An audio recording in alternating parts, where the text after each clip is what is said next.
Episode 2. May 2 segundo ka lang para makuha atensyon nila. Ang tanong, kaya mo ba? Pwede.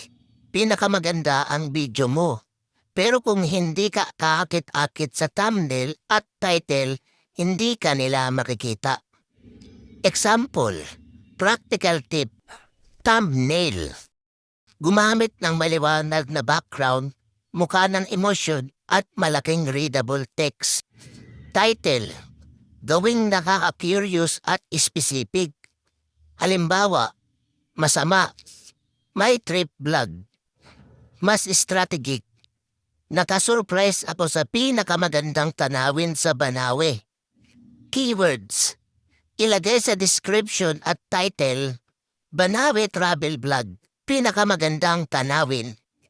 Kahit simpleng pagbabago lang sa thumbnail at title, pwede itong magbukas ng maraming views at ma-engage ang mga viewers. Comment click kung handa ka nang gumawa ng better thumbnails at titles. At follow for episode 3. Hint sa next episode. Matututunan mo kung paano consistency ang tunay na susi sa growth.